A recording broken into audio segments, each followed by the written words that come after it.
Pamali. Pamali adalah sebuah mitos bagi yang tak mempercayai, tapi akan bisa berakibat fatal jika dilanggar. Dan kisah ini pun dialami oleh pasangan muda-mudi yang baru saja melangsungkan pernikahan 3 hari yang lalu. Anak milenial itulah kata-kata untuk zaman sekarang. Banyak tradisi-tradisi yang mulai terkikis, seolah mereka melestarikan warisan leluhur yang sudah turun-temurun sejak nenek moyang mereka ada. Apalagi keluarga Ayu adalah keluarga suku Jawa yang sangat kental akan budaya dan tradisi. Pagi itu Ayu dan Sony akan segera berangkat ke Bali untuk berbulan madu. Sony sendiri adalah orang Jakarta yang dikenal Ayu saat bekerja di sana. Sony mendapatkan berupa tiket perjalanan ke Bali. Hadiah yang didapatkan Sony dari kantornya itu merupakan kado terindah selama bekerja di sana. Keputusan Ayu dan Sony untuk pergi ke Bali itu membuat keluarga Pak Darsono kecewa.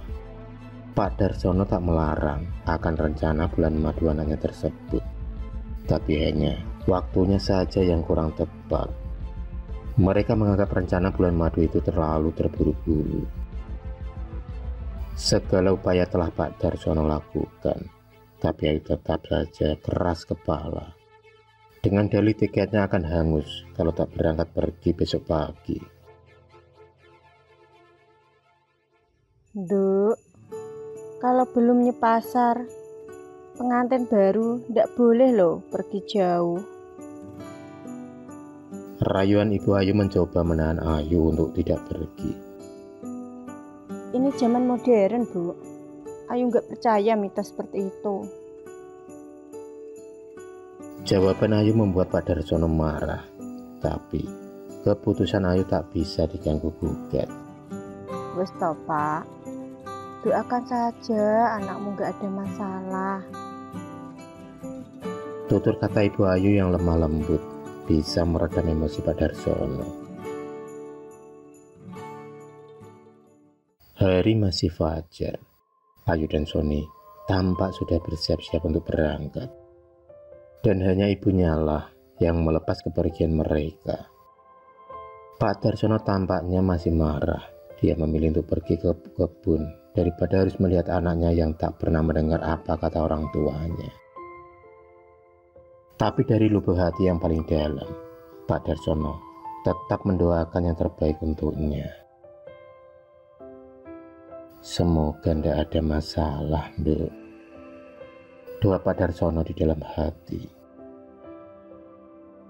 Jam menunjukkan pukul 6 pagi. Ayu dan Sony selamat sampai di bandara.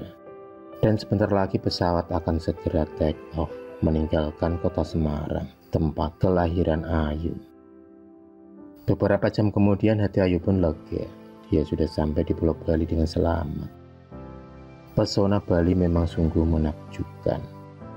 Tak heran, banyak turis berdatangan ke pulau ini dan untuk berwisata.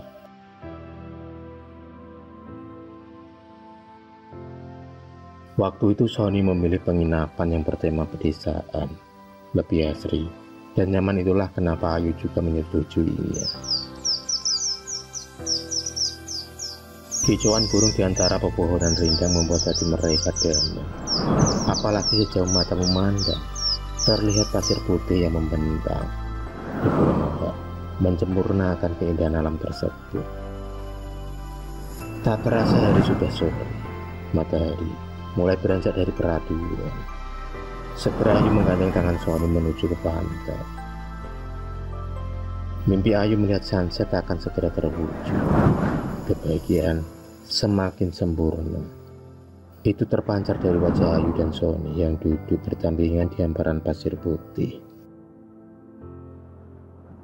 Sunset di bulan Januari adalah saksi janji suci sehidup semati di antara Ayu dan Sony.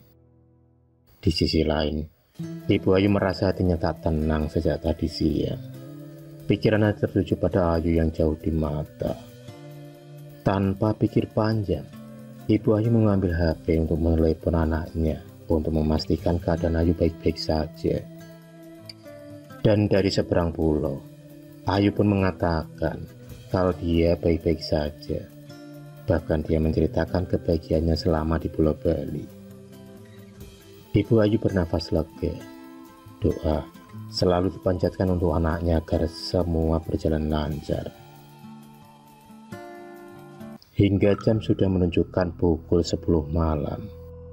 Sony masih asik berada di dalam kamar mandi, sedangkan Ayu berada di teras villa sambil menikmati suasana malam. Sesekali Ayu menatap ke langit untuk melihat bintang dan bulan yang menghiasi indahnya malam itu.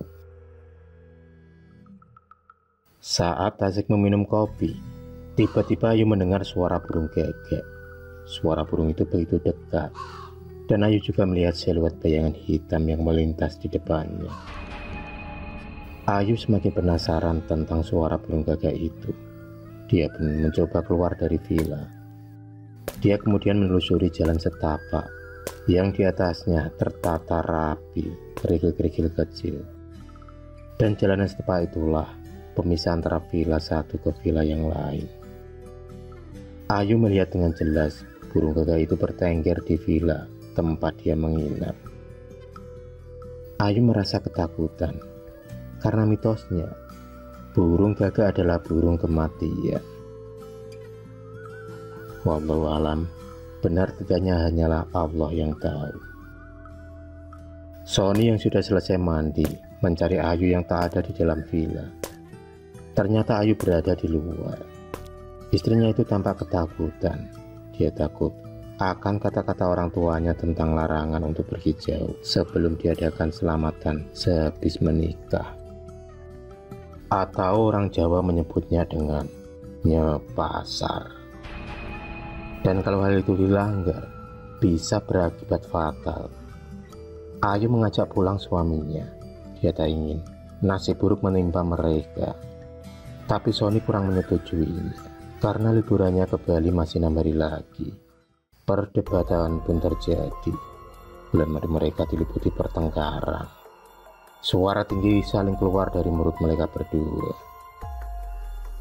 Sony akhirnya mengalah dan mencoba meminta maaf kepada Ayu. Tiba-tiba malam itu terjadi konsleting listrik. Aku tak mau. Sony kemudian menyalakan lilin untuk menerangi malam. Ayu yang masih diselimuti rasa ketakutan tak henti-hentinya berdoa. 30 menit kemudian, mereka pun terlelap dalam nyenyak tidur. Tiba-tiba tak sengaja tangan Sony menjatuhkan lilin yang ada di samping ranjangnya. Lilin itu terus merembet ke kain di tepi jendela. Semakin membesar, dan akhirnya lalapan si jago merah itu pun melahap kamar villa Ayu dan Sony. Nyawa mereka tak bisa diselamatkan. Janji suci yang terucap dari mulut Sony pun terwujud. Cinta kasih mereka abadi di bawah hidup semati. Di sisi lain, Ibu Ayu tak bisa memejamkan matanya dari semalam. Entah sudah beberapa kali Ibu Ayu menelpon anaknya, tapi masih tetap tak ada jawaban.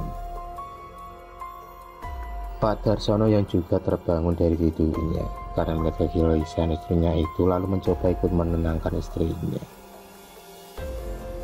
Saat mereka sedang duduk di sofa ruang tamu, tiba-tiba ada suara ketukan pintu.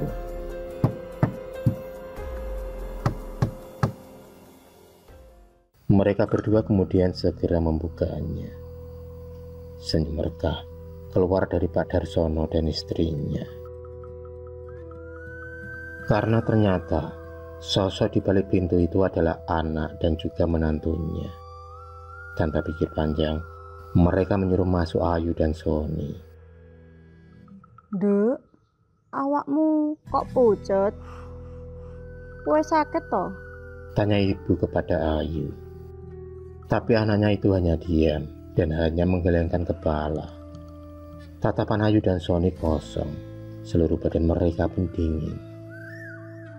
Saat Pak Darsono menyentuhnya, keanehan mulai dirasakan. Karena tak biasanya Ayu mematung, sosok lincah dan cerewet tak ditemukan dari anaknya malam itu. Pak Darsono akhirnya menyuruh Ayu dan Sony untuk istirahat di kamar. Dia melihat mereka sangat kelelahan. Saat mereka beranjak dari sofa, Ibu Ayu menemukan sepekan kain yang terbakar tergeletak di atas sofa. Selain itu, Ibu Ayu mencium aroma gosong dari tubuh Ayu dan Sony. Sesekali, Pak Darsono mendengar suara orang meminta tolong. Tapi entah dari mana asalnya. Tapi suara itu terdengar seperti suara Ayu. Suara azan subuh berkumandang dari masjid. Selesai sholat subuh, Ibu Ayu menyiapkan sarapan pagi, dan menu pagi ini disiapkan secara spesial menyambut kepulangan anaknya. Jam sudah menunjukkan pukul 6 pagi. Tiba-tiba, telepon rumah berdering. Air mata seketika meluncur ke pipi Ibu Ayu. Tubuhnya gemetaran, dan lututnya seolah tak kuat lagi menopang kenyataan yang baru saja didengarnya. Ibu Ayu seketika itu pingsan saat mendengar kabar Ayu dan Sony telah meninggal di Bali karena kebakaran. Pak Darsono menganggap kabar itu hanya isu, karena dia yakin Ayu dan Sony sedang tidur di kamar. Dan untuk memastikannya, Pak Darsono membuka pintu kamar Ayu. Dan apa yang dilihatnya? Kamar itu kosong. Bahkan selimut dan bantal masih tertata rapi. Di kediaman Pak Darsono sudah penuh sanak keluarga yang berbelasungkawa.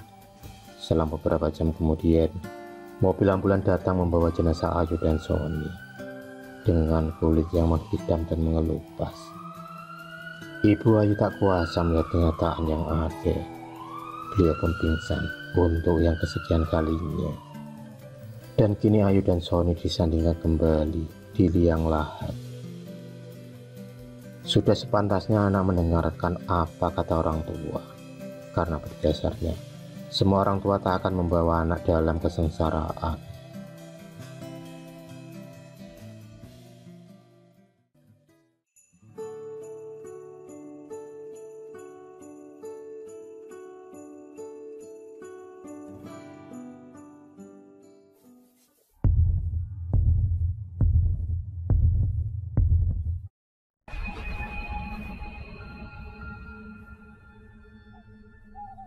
Terima kasih sudah menonton video cerita bergambar ini.